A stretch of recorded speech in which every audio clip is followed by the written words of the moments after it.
Voilà, c'est commencé. Bonjour à tous. On va donc aujourd'hui euh, s'attaquer au sujet de l'application OneNote, mais orientée classe, usage classe. Comme la semaine dernière, lors du dernier webinaire, donc Patrick Royer, je suis tout seul côté Netec à faire la présentation. Hein. Philippe est absent. Et aujourd'hui, donc, on est avec Laurent Carrier, avec lequel on a déjà échangé au mois de juin, Mm, avant cette longue période de vacances. exactement. Voilà. Donc, au niveau de ce qu'on a à dire sur la slide suivante, au niveau des actualités concernant les techs, euh, Euh, donc là, le programme du jour, hein, donc c'est juste un petit point très rapide sur nos actus et donc les points qu'on a distingués pour cette présentation Voilà, OneNote. en trois grands points, ouais. On essaiera de couvrir ces trois grands points. Trois Je te fais la chapitres. suite. Voilà, pour Donc les OneNote actualités. pour la classe avec ou sans Office et puis Tout à fait. création de bloc-notes et le troisième. Et quelques usages, ouais. Quelques usages et fonctionnalités intéressantes pour l'enseignant, ouais. Voilà. Hein. Donc au niveau de nos actualités côté Netec, bah, dans notre programme. Au niveau des webinaires prévus, la semaine prochaine, on fait un webinaire avec la société Novatis sur la solution Edutis, mais cette fois-ci côté Windows, puisqu'elle était plus connue sur le monde Linux. Donc là, on verra l'intérêt de ce système de gestion de bureau côté Windows. Au mois de novembre, on a décalé la présentation faite avec Apple sur les. Il faudrait qu'on renomme d'ailleurs, puisque depuis quelques jours, on est passé à iOS 10 et non plus 9.3. Mais en tout cas, les nouveautés côté éducation sont arrivées avec la version 9.3. Donc là, il y aura un focus sur cette partie-là. Et au mois de novembre, un autre webinaire qu'on fera avec la Société des Links, axé sur les usages de Wi-Fi, où on fera certainement un rappel un petit peu des documents ministériels sur les préconisations du Wi-Fi et qu'est-ce que ça induit comme usage. Voilà. Je te laisse la main, Laurent. On va Ok, pouvoir s'amuser avec OneNote. voilà, c'est ça. Alors, je vais peut-être revenir sur la première, en attendant le. Donc bonjour à toutes et à tous. Donc ravi de vous accueillir pour ce deuxième webinaire Microsoft après donc celui du 22 juin, il me semble, hein, si c'est bien ça, Patrick. 22 juin qui avait traité d'Office 365. Alors comme l'a dit Patrick, les webinaires sont enregistrés et donc l'enregistrement de ce premier webinaire Microsoft devrait se trouver sur la page NTech. C'est bien ça, Patrick? Sur le site de Netec, on a une rubrique qui s'appelle Groupe des référents informatiques. Hein, aujourd'hui, ça regroupe les référents techniques et les référents pédagogiques, qu'on dénomme également européennes. Donc, c'est deux catégories de personnes qui sont quelquefois la même d'ailleurs, peuvent être intéressées par les différents sujets de webinaire. Voilà, et donc ce sont les enregistrements sont postés sur une chaîne vidéo, c'est ça? C'est la chaîne, Alors on a c'est notre une chaîne propre chaîne YouTube. YouTube hein, sur le compte de Netec et sinon Mhm. tant qu'à faire on utilise également la plateforme Office 365 pour y placer D'accord. les vidéos dans la fonction qui s'appelle vidéo et j'ai cru Oui, Cube comprendre que vidéo, oui. prochainement elle allait changer de nom. Je sais Mm. pas si tu as vu ça. Je ne sais plus son nom d'ailleurs. C'est pas Stream ou un nom comme ça. J'ai vu passer ça aussi, J'ai ouais. vu une actualité comme quoi à terme ce qui s'appelle vidéo dans le portail Office 365 allait être abandonné pour adopter un autre produit. D'accord. Voilà. Bon, Mais par bah, contre, ouais. alors c'est un exemple intéressant d'en parler, hein, parce qu'en fait, on voit que ça peut avoir un intérêt, comme un usage intranet en établissement, d'y poster des vidéos qui ne sont pas vues de l'extérieur. C'est ça, Ça, c'est on avait intéressant. abordé d'ailleurs ce cas-là hein, pour le premier Ouais, webinaire. tout à fait. Mm. Donc là, je m'amuse à le faire des deux côtés, c'est-à-dire que le mettre en public sur YouTube, et pour Mhm. l'exemple, de le mettre également en interne dans notre portail. Voilà, donc pour les participants, hein, bah, s'ils souhaitent revisionner cette vidéo, bah, peut-être que tu pourras mettre l'URL YouTube dans le chat, Voilà. Patrick, comme tu veux. Euh, D'accord, je vais faire ça. Je vais chercher le lien entre-temps. Je te laisse parler, je vais retrouver le lien. Ça marche, ça marche, ça marche. Alors je vais peut-être couper ma vidéo pendant ce temps-là, parce que ça va être sinon voilà. Donc on revient là-dessus. Donc bonjour à toutes et à tous. Hein. Donc moi je vais me présenter. Hein, donc Laurent Carlier, donc enseignant formateur Microsoft pour les régions Ouest et Grand Ouest. J'accompagne les établissements et les enseignants sur les tablettes Windows et la suite Office 365, notamment dans le cadre du plan numérique pour l'éducation, pour les collèges. Alors le webinaire d'aujourd'hui est une première approche de OneNote et donc on va voir ensemble les usages de OneNote sans Office 365, hein, donc ça va être la version grand public de OneNote, et puis on verra ensuite les usages et la création des blocs-notes avec OneNote Éducation qui dépend donc de la suite Office 365 Éducation. Alors très rapidement, le premier point que l'on va voir ensemble, c'est qu'est-ce qu'un OneNote. Alors j'attends que voilà, c'est ça.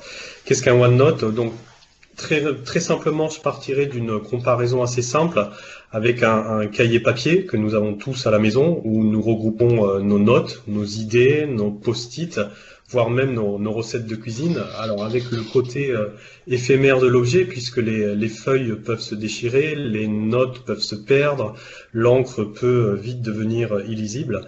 Eh bien, avec OneNote, on va pouvoir numériser ces cahiers où l'on retrouvera les pages. On verra ici hein, les pages et même les intercalaires de couleurs hein, que l'on avait sur la tranche du cahier. Ici, hein, on les verra sur la version numérique en haut, comme vous pouvez le constater sur le visuel.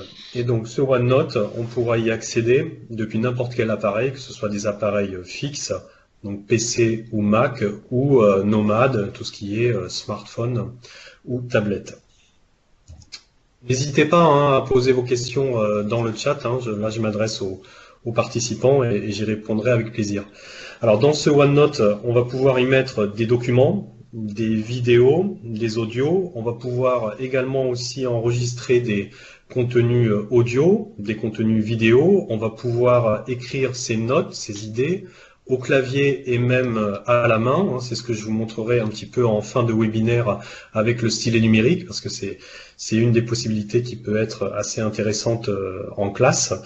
Et donc toutes ces notes seront stockées automatiquement dans le nuage et donc vous pourrez partager ces notes avec vos amis ou vos collègues, même s'ils n'ont pas OneNote et même s'ils n'ont pas de compte Microsoft. Alors, avant de faire les petites manipulations sur la version OneNote en ligne, hein, puisque c'est une des premières versions que l'on va voir, on verra également que la version OneNote en ligne est une première bonne approche, mais qu'il est intéressant de se tourner soit vers les logiciels, soit vers les applications qui offrent beaucoup plus de possibilités en termes de fonctionnalités. Et donc, le logiciel ou l'application OneNote est disponible gratuitement sur tous les stores, hein, que ce soit le Windows Store, l'App Store, le Google Play ou le Chrome Web Store.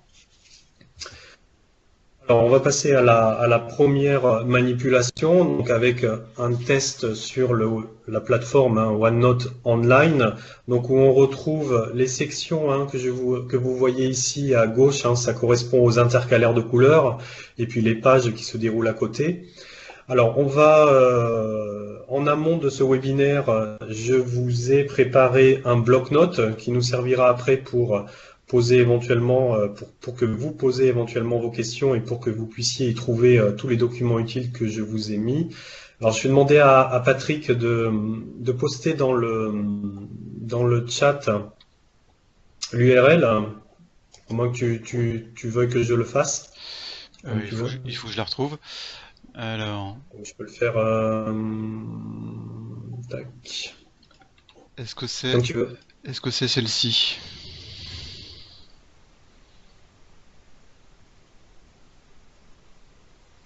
J'ai juste pris le lien du bandeau de mon navigateur sur lequel j'étais connecté.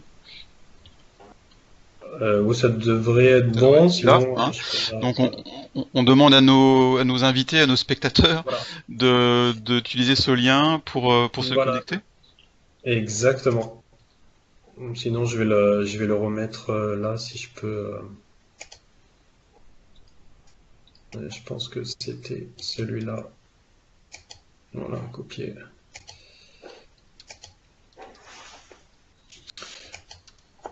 Si ça ne marche pas, je vous mets l'autre, hein. Voilà. Donc ceux qui regardent les 11 participants, là, c'est le petit travail que je vous demande maintenant, hein, de cliquer sur le lien que vous avez dans le chat, qui vient d'apparaître dans la fenêtre de chat, et normalement vous devriez arriver sur donc une page internet qui ressemble au visuel que vous avez sous les yeux. Dites-moi dans le chat si c'est bon pour tout le monde. Faites un petit OK dans le chat pour dire j'y suis. Je regarde.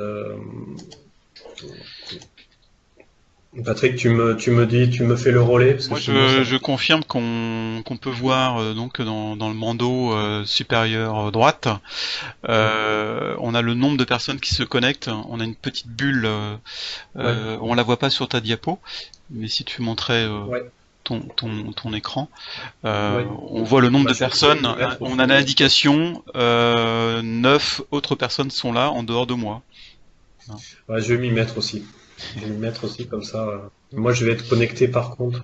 C'est pas grave, Et, on verra. et donc le petit travail à faire, le petit Donc exercice, le c'est petit, alors j'attends que tout le monde y soit. d'accord. Est-ce que c'est bon pour tout le monde? Je Ça vois, devrait être bon, non? je vois Je plusieurs vois pas le OK chat, mais donc dans ils le mettent chat. OK. Donc le petit travail que vous avez à faire. Donc je reviens sur ma slide de présentation.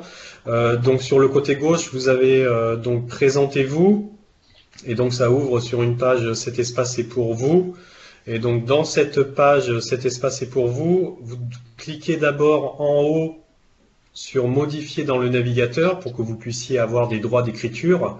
Donc vous cliquez sur modifier dans le navigateur et dans cet espace vous écrivez une petite présentation, qui vous êtes, où vous êtes, ce que vous faites.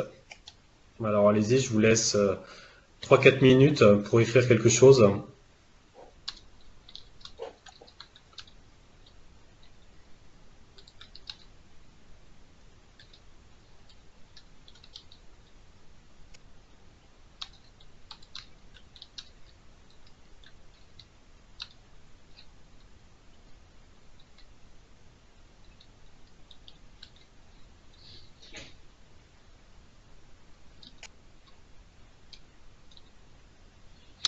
Voilà, hein, moi j'indique aussi, je me suis connecté 2 fois.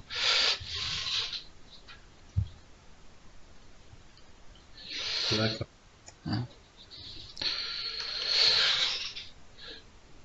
Donc là on fait un travail partagé hein, entre Voilà, donc ça toutes les c'est personnes. et là vous voyez sur l'image que j'ai, hein, donc là on n'est pas sur la version OneNote Online, hein, on est sur la version OneNote Desktop, mais c'est pour vous montrer moi ce que je vois en réel, avec notamment ici, hein, et c'est ça qui va être assez intéressant de voir, et ça va être justement la distinction entre faire un travail sur le OneNote Online sans compte et avec compte.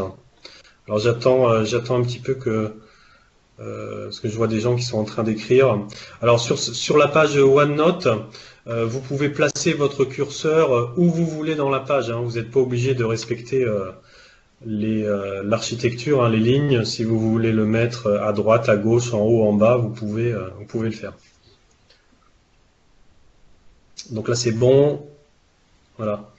Et donc sur mon écran, hein, alors vous revenez sur la fenêtre de présentation pour que vous puissiez voir ce que je vois moi en direct. Et donc sur mon écran, j'ai donc différents contenus écrits qui viennent d'apparaître. Et à côté de ces contenus écrits, j'ai par exemple ici le i et le i. Alors je ne sais pas si vous le voyez bien sur votre écran. Le i étant désignant plutôt un invité. Hein, donc là, je sais que là, c'est un invité qui a écrit avec des codes couleurs. Hein, donc là, il y a un invité, là, il y a un autre invité. Et malheureusement, quand on travaille avec du OneNote Online sans connexion, hein, sans compte Microsoft, ça peut être intéressant, mais moi, je ne sais pas qui a écrit quoi, sauf pour ceux qui sont déjà connectés. Et c'est ce qu'on peut voir ici. Hein. Donc, par exemple, Arnaud Métayer, qui a apparemment un compte Microsoft, pas sûrement même. C'est pour ça qu'il est identifié, je le vois. Et la même chose pour Patrick Royer, que je vois ici. Vous voyez un petit peu les différentes possibilités. Donc ça, c'était pour le travail.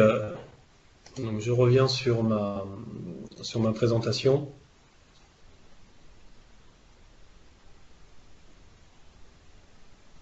Voilà, donc là, hein, donc on a fait un test avec le OneNote Online hein, sans connexion. Hein. Pour être identifié quand vous travaillez sur cet espace, hein, le OneNote Online, hein, donc il faut appuyer sur le bouton Se connecter si vous êtes en mode invité. Si vous appuyez sur le bouton Se connecter, il va vous demander la création d'un compte Microsoft ou de donner le compte Microsoft si vous en avez déjà un.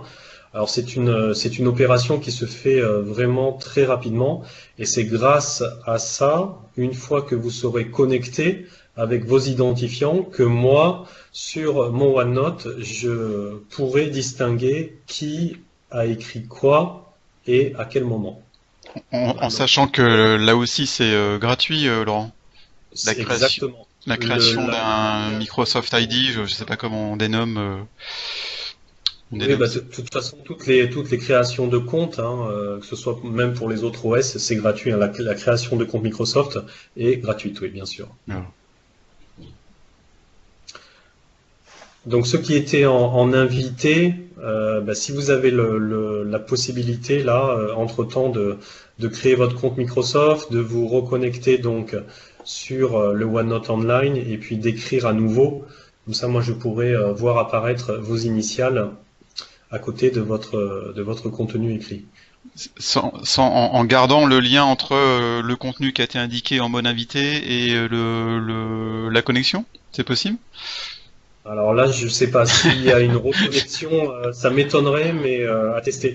À tester, ouais, ce serait l'heureuse, ouais, ce serait une surprise.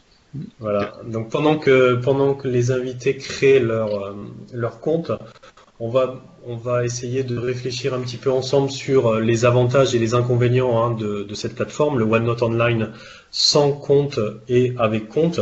Alors c'est vrai que moi le premier avantage que je verrai, c'est que ça permet de créer à la volée une plateforme structurée, donc avec des sections et des pages, hein, comme on vient de voir, pour le dépôt, la rédaction et le partage des contenus.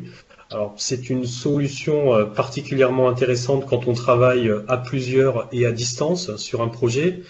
C'est également une solution intéressante quand on souhaite organiser un travail de groupe au sein de son établissement. Moi je sais que j'utilise énormément OneNote avec des gens qui ne sont pas chez Microsoft, qui ont peut-être une dent dure contre Microsoft, mais qui trouve quand même la solution OneNote très intéressante pour bénéficier justement de cette plateforme structurée et qui permet de réaliser vraiment un travail en groupe de façon très intuitive. Donc ça c'est le premier avantage que je verrai. Si vous voyez d'autres avantages, n'hésitez pas à les signaler dans le chat. L'inconvénient qu'il peut y avoir, c'est que là, hein, donc j'ai créé un bloc-notes que j'ai partagé à chacun avec des droits de modification. Et donc, qui dit droit de modification, par ricochet, cela veut dire que n'importe qui pourrait déplacer ou effacer le contenu des autres rédacteurs. Bah, donc c'est là où ça peut être un inconvénient, puisque au niveau de l'autorisation des rédacteurs, avec cette possibilité donc du OneNote Online dans la version grand public, hein, même avec compte, on n'a pas la possibilité de paramétrer vraiment très finement les autorisations des uns et des autres. Ce qu'on fera beaucoup plus facilement avec la version OneNote Éducation, avec l'offre Office 365 que l'on verra tout à l'heure. Alors, je ne sais pas s'il y a eu des réactions dans le chat, Patrick. Non, c'est tout plat. L'encéphalogramme est tout plat. D'accord, donc n'hésitez pas hein, si vous voyez. C'est l'heure de la digestion, Laurent. D'accord. Moi, j'essaye de rendre ça un petit peu interactif, hein, pour que je ne sois pas le seul à parler. Hein. Donc n'hésitez pas hein, à continuer à commenter dans le chat. Alors c'est Bruno Korfmat qui nous signale qu'il a créé un compte.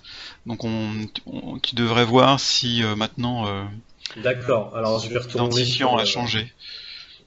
Ok.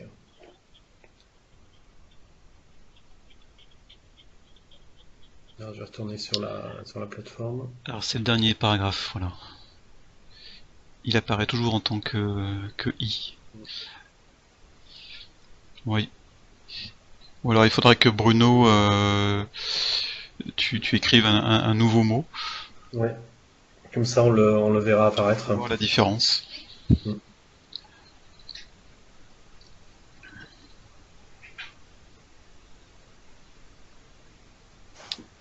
On le verra peut-être.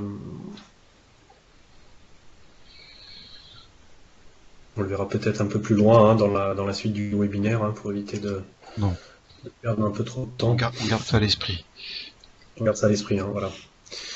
Alors donc première solution, hein, donc passer par la plateforme OneNote Online, hein, mais maintenant hein, la question qui vient hein, quand on dit plateforme OneNote Online, que fait-on si on n'a pas de connexion hein, ou que fait-on lorsqu'on souhaite avoir des fonctionnalités un peu plus poussées dans l'écriture des contenus, hein, puisque dans la version OneNote Online, les contenus sont vraiment, hein, si je vais essayer pour que tout le monde voit avec le temps de latence, voilà. Hein.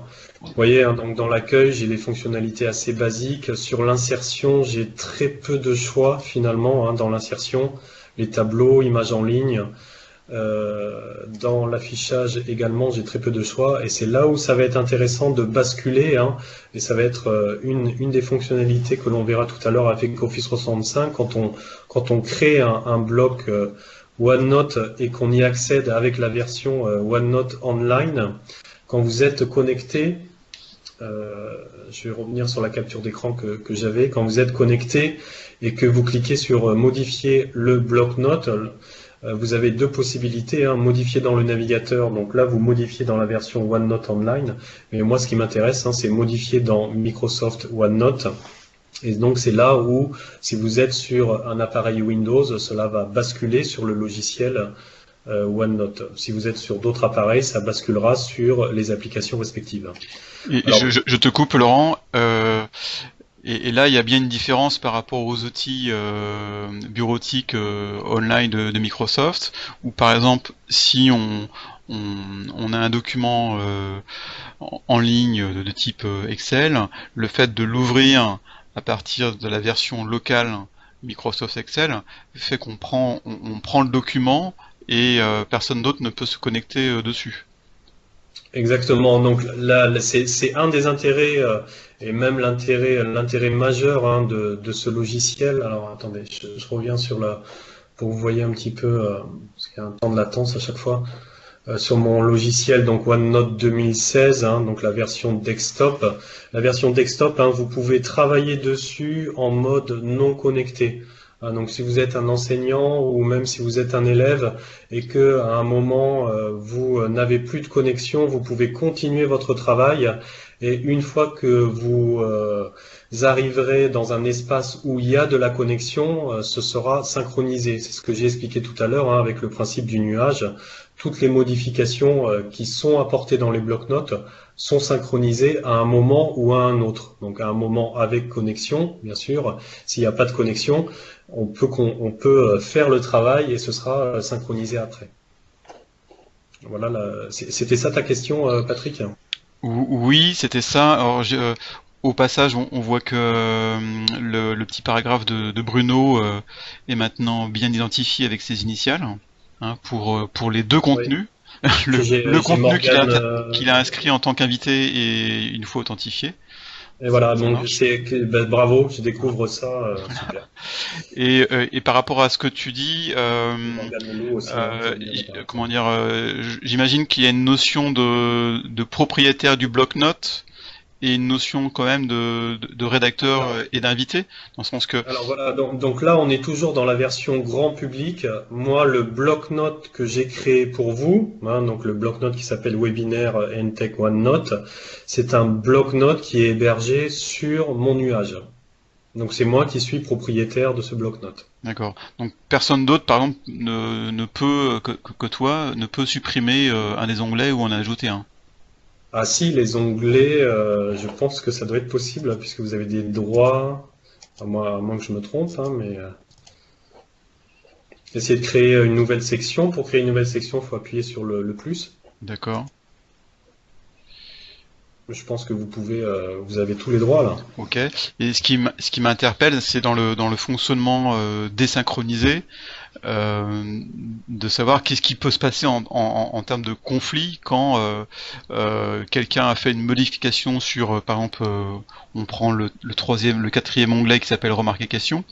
Si une personne fait une modification sur cet onglet-là et entre-temps, en étant déconnecté, une autre personne a supprimé l'onglet du bloc-notes, qu'est-ce qui se passe lors de la reconnexion du premier?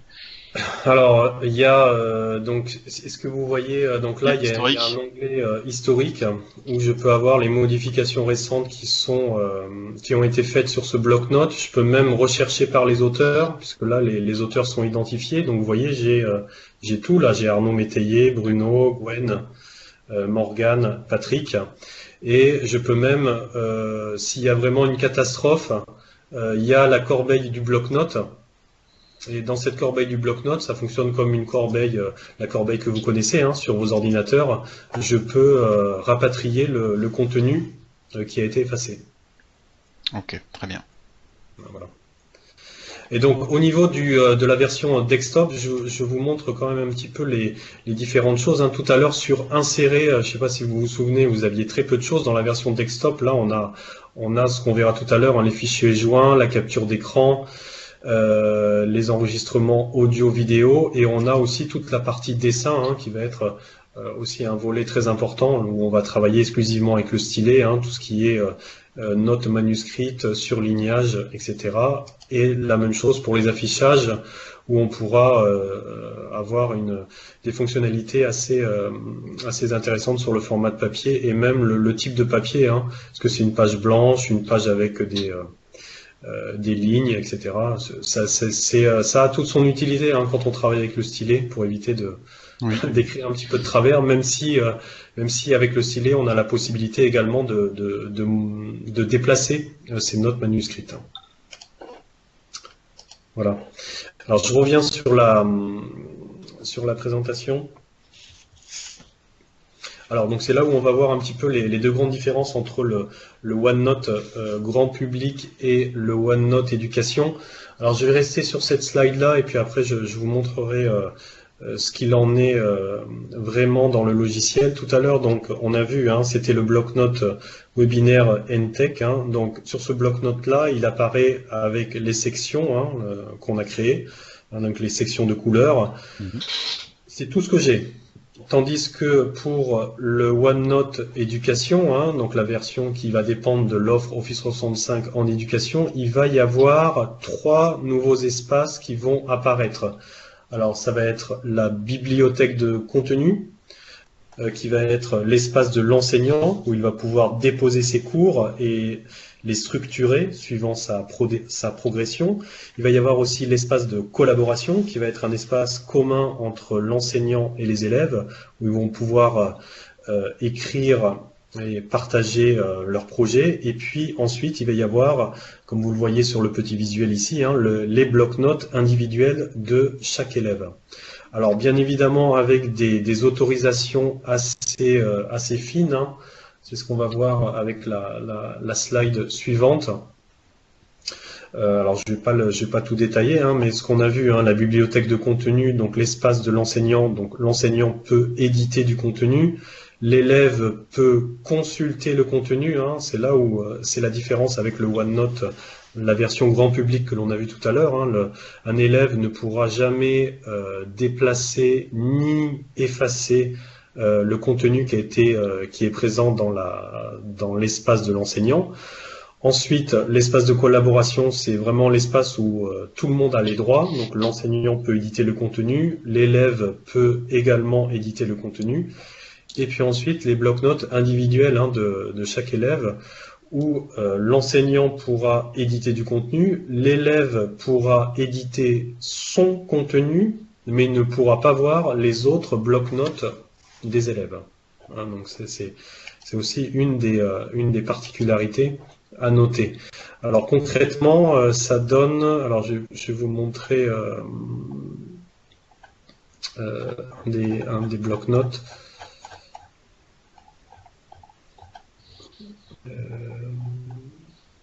Voilà.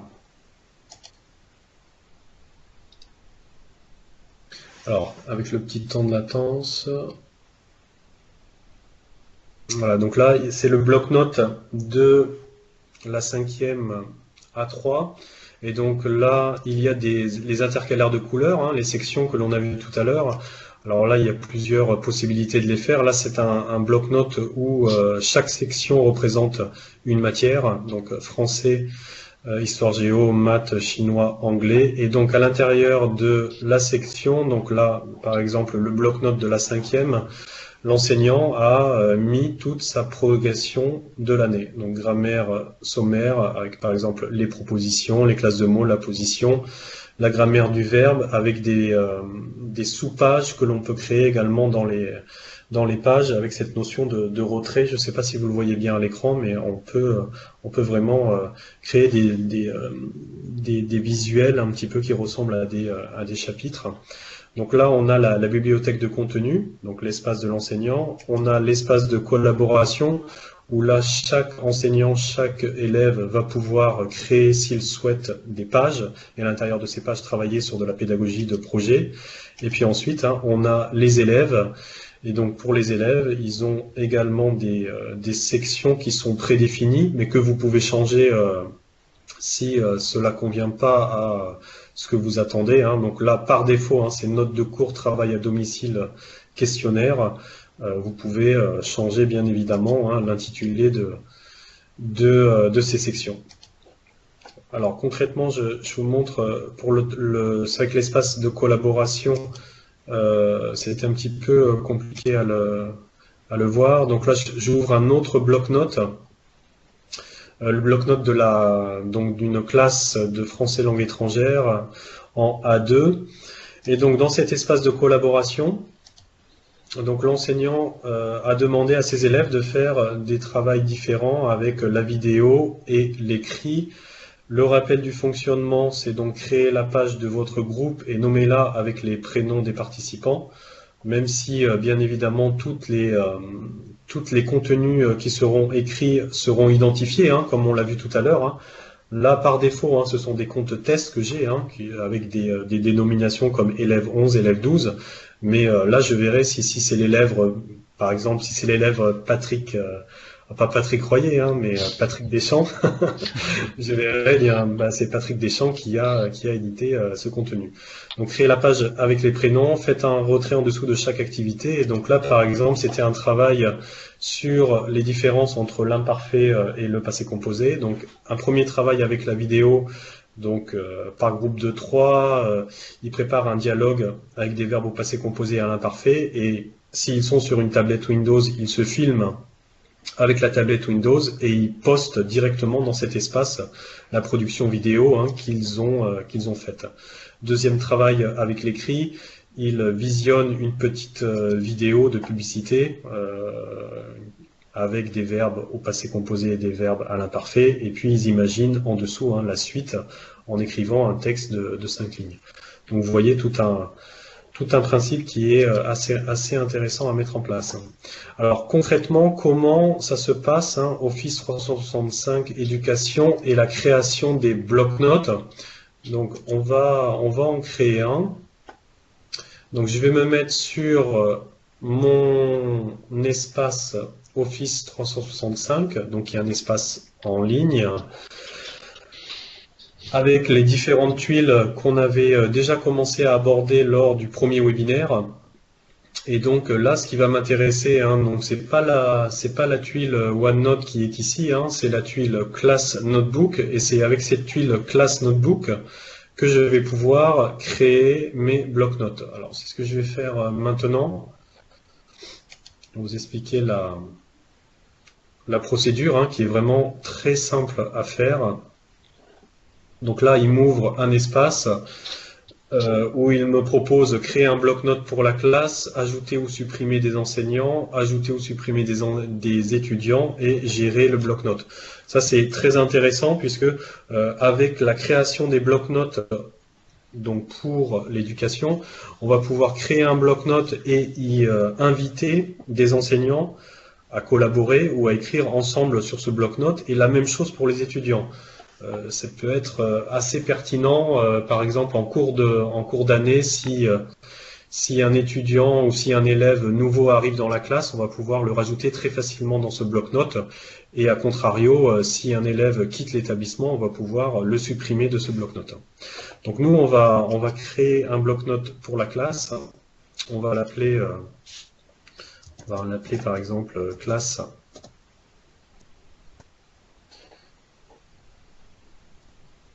Alors, je sais pas, classe de 3A.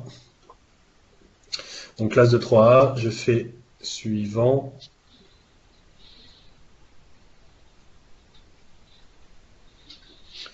Alors s'il veut bien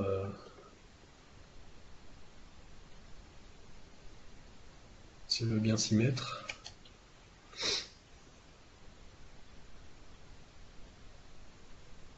Des petits ralentis. Les connexions, ça arrive toujours en présentation, ce genre de choses. Attendez, je vais rafraîchir, puis on va refaire.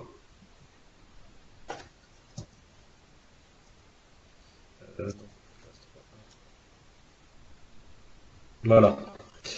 Donc là, il me dit, pour que vous ayez ça sous les yeux également, donc nous allons créer classe 3A pour vous. Et donc là, il me rappelle ce que je vous ai expliqué, donc avec les 3 nouveaux espaces qui sont disponibles donc dans le OneNote Éducation, la bibliothèque de contenu, l'espace de collaboration et le bloc-notes des élèves. Ensuite, il me dit, est-ce que vous voulez ajouter un autre enseignant, l'autorisation d'utiliser ce bloc-notes pour la classe?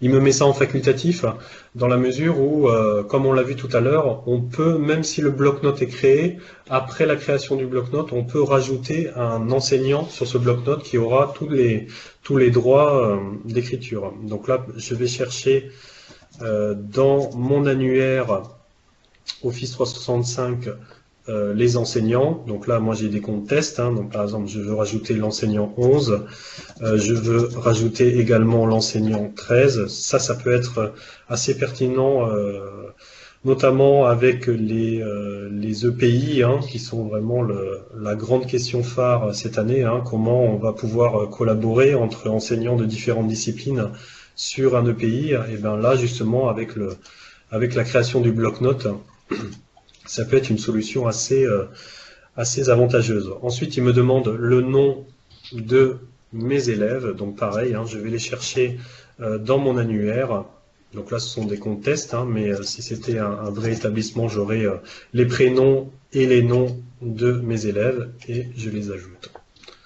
Ensuite, il me demande, donc la configuration est terminée, donc c'est là où je vous disais quel contenu les étudiants doivent-ils avoir dans leur espace privé, donc là, documents, notes de cours, travail à domicile, questionnaire. Je peux tous les décocher et je peux ajouter, si je veux, la section que je souhaite. Et on fait suivant. Il vous donne un aperçu visuel et puis ensuite on peut le créer. Donc on va pas le faire là, puisque ça apportera pas grand-chose. Mais par contre, on va revenir sur un des blocs-notes que j'ai déjà créé pour vous montrer. Et là, on va passer à la dernière partie de ce webinaire, quelques astuces et fonctionnalités assez intéressantes quand on a donc le OneNote Éducation avec donc le logiciel OneNote ou l'application OneNote, mais là dans ce cadre-là, c'est le logiciel OneNote, et notamment des compléments que l'on peut télécharger gratuitement et qui vont permettre de faire plusieurs choses. C'est là où, sans passer par la plateforme Office 365, directement à partir de mon logiciel, je vais pouvoir donc créer un bloc-notes pour la classe, je vais pouvoir ajouter ou supprimer des élèves, je vais pouvoir ajouter ou supprimer des enseignants. Mais moi, ce qui m'intéresse beaucoup dans ce complément, c'est que je vais pouvoir distribuer des pages en fonction des besoins de mes élèves. Alors, je vous explique comment je vais faire. Par exemple, là, dans le chapitre 7, j'ai un exercice sur la distinction entre le passé composé et l'imparfait. Je sais que dans ma classe, 2 de mes élèves n'étaient pas présents ce jour-là, ou 2 de mes élèves ont des difficultés et ils aimeraient retravailler sur cet exercice. Et bien là, avec ce complément, je vais passer par cette option distribuer la page. Dans distribuer la page, je vais sélectionner distribution individuelle.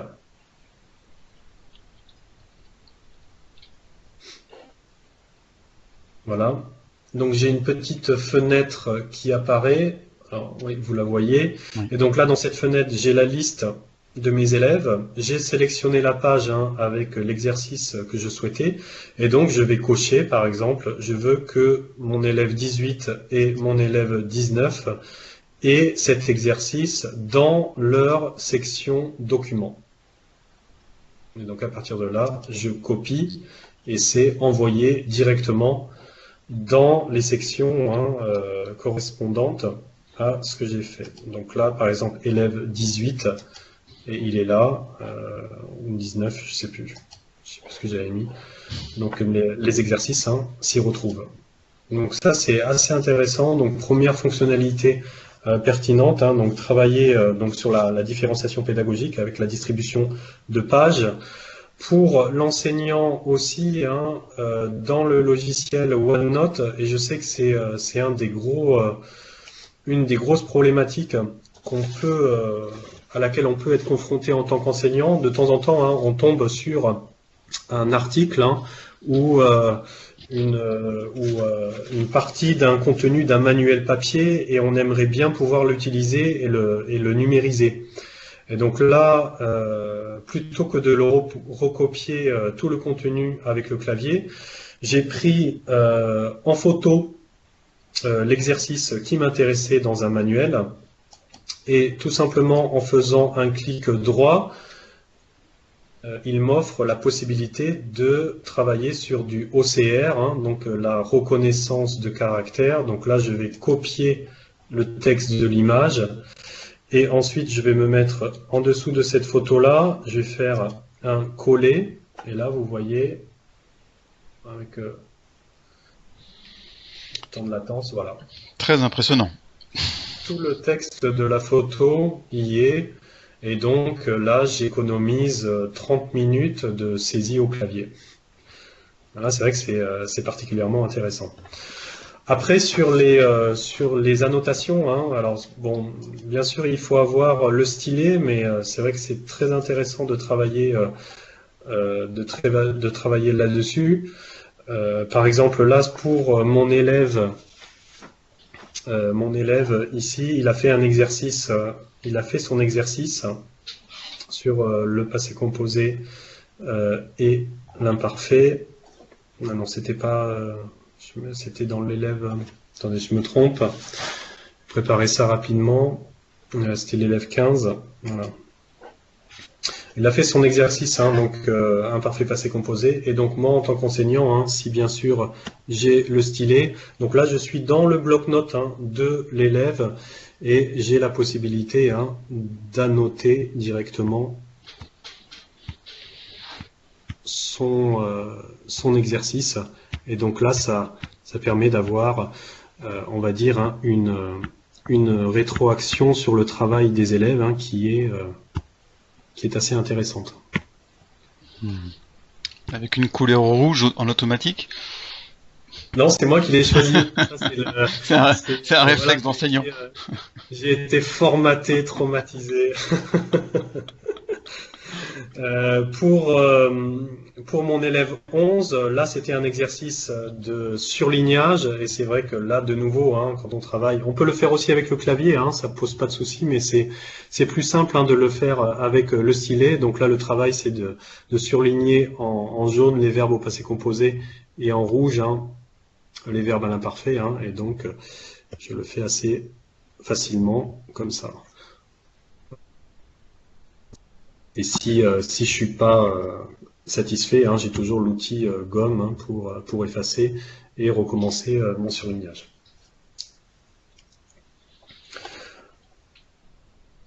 Voilà ce que je pouvais vous dire sur l'écriture. Si ça, un dernier petit point également hein, sur l'écriture. Même si je sais que c'est minoritaire, hein, puisque c'est vrai que le coût du stylet n'est pas négligeable hein, pour un établissement, mais c'est quand même intéressant de connaître un petit peu ces différentes fonctionnalités. Donc si j'écris par exemple, donc là je vais écrire quelque chose au stylet, là. Avec mon stylet, j'ai la possibilité de sélectionner ce que je viens d'écrire. Donc là vous voyez, je peux le déplacer dans la page où je le souhaite, je peux le réduire, je peux l'agrandir, et j'ai en haut à droite hein, la possibilité de convertir mon écriture manuscrite en écriture numérique. Hein. C'est l'entrée manuscrite en texte. Donc si je sélectionne ça, ah bah, là j'ai mal écrit. Hein. Donc il faut vraiment... voilà. Il faudra faire des efforts d'écriture. Ouais, là c'était pas réussi. Voilà. On a une question au passage de Bruno Korfmat sur le coût environ d'un stylet. Alors évidemment, ça dépend de quel matériel on parle, puisque Oui. bon, là toi tu utilises un matériel comment dire de marque Microsoft, une tablette Surface. C'est ça, ouais. Mais Moi, il y a d'autres constructeurs que Microsoft Oui, comment dire, à fournir des tablettes oui, avec stylet sur oui. Windows. Oui. Par contre, je suis pas un commercial. Je pourrais pas Nous non donner plus. des informations précises. Par contre, À la louche.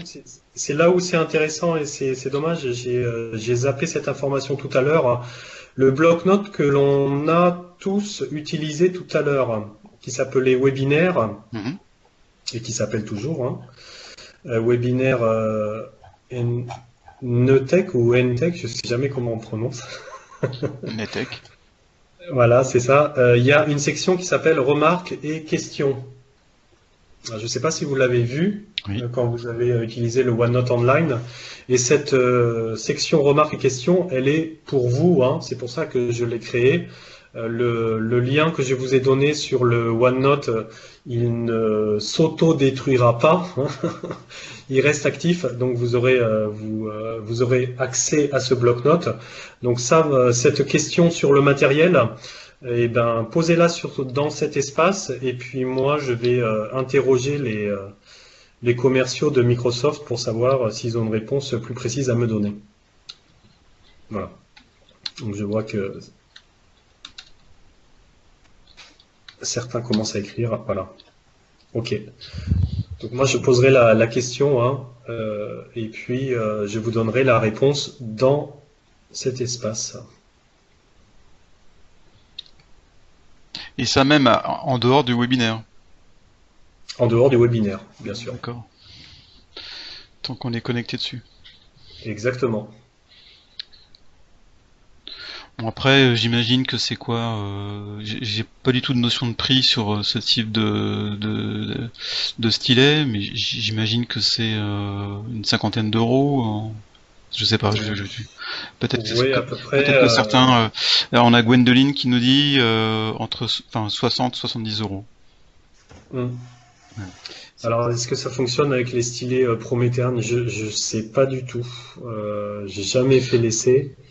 Alors quand on Euh, parle de stylet Promethean, Promethean c'est un constructeur de tableaux Le tableau numériques. blanc interactif, oui.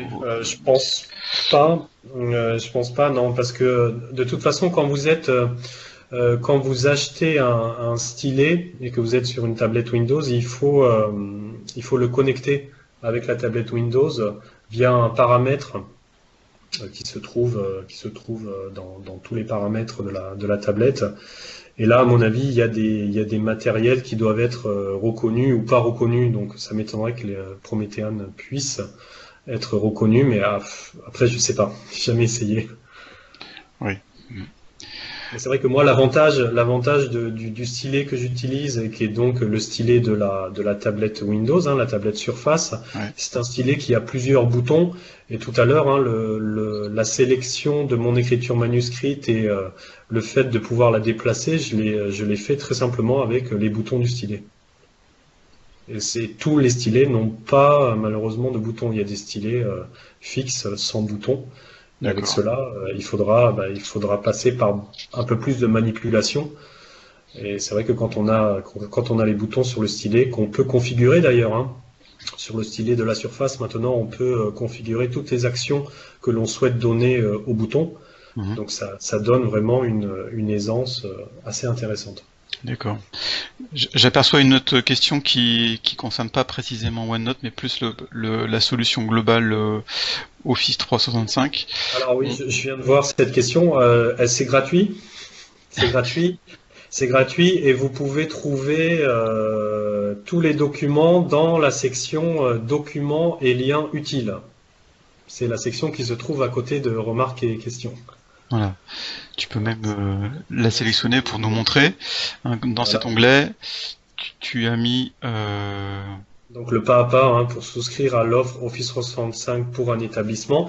Alors, donc pour un établissement, c'est gratuit. Pour un enseignant qui souhaite tester Office 365, c'est gratuit pendant 30 jours. la plateforme complète. À titre individuel, hein. Je parle bien à titre individuel. D'accord. Si un enseignant individuel qui souhaite voir un petit peu comment ça fonctionne Office 365, il peut faire une demande via la plateforme. Son compte sera activé pendant 30 jours. Il aura, je crois, 5 comptes tests enseignants et 5 comptes tests élèves. C'est à vérifier, hein. Je sais plus si c'est 5 ou 10. Enfin, toujours est-il qu'il pourra tester la plateforme pendant 30 jours. Ok. Maintenant, s'il souhaite Après, continuer, ce qu'on peut peut-être conseiller, pardon, excuse-moi Laurent, ce qu'on peut peut-être conseiller au niveau d'un établissement, c'est que les enseignants, pas l'équipe pédagogique, se mettent d'accord à ouvrir un seul et même portail. Parce que si chaque enseignant bien commence à sûr, ouvrir un portail différent du bien voisin, sûr, ce bien sont les sûr. élèves qui Oui, vont oui, oui, criser. non, mais bien sûr, et c'est bien évidemment la solution la plus simple, hein. Vous demandez à votre établissement s'il est possible d'ouvrir une plateforme Office 365. Alors après, selon l'académie, selon les différentes dispositions, il va falloir en référer aux personnes. Alors moi, je suis pas Alors, pour l'enseignement catholique, il y a besoin d'en référer à personne. Hein. personne. Ok, donc voilà, Ils font ce qu'ils veulent. ils font ce qu'ils veulent. Donc c'est simple, c'est bien. Donc dans ces cas-là, il faut demander à votre équipe de direction de souscrire, et c'est gratuit, hein, donc à l'offre Office 365. Bon, très bien. Est-ce qu'il y a d'autres questions? Parce qu'on on approche la fin. Je vais vous laisser. Alors la présentation, donc mes slides de présentation sont disponibles donc de nouveau dans le OneNote euh, sous la section les slides de la présentation, et à la fin de ces slides, vous trouverez mon adresse email que je peux vous montrer maintenant d'ailleurs. Et donc si vous avez d'autres questions, n'hésitez pas à me contacter sur cette adresse. Voilà. Alors, au niveau du lien, je suis pas sûr que ce soit le bon. Je l'ai pas mis à jour. Si, quand même. Si. Okay. Je clique dessus, on aura la surprise. Je regarde, je vérifie un instant pour confirmer. En effet, c'est pas le bon lien. C'est 247 et non pas 242. Voilà, donc, mais bon, au moins vous arrivez dans la bonne rubrique. Voilà. De toute façon, il y a le OneNote pour que vous puissiez retrouver toutes les informations qu'on vous a données aujourd'hui. Très bien. Écoutez, s'il n'y a pas d'autres questions sur le bloc-notes ou via le chat, on va clore ce webinaire et on va se dire à une prochaine fois. Je vois pas d'autres questions. Bon.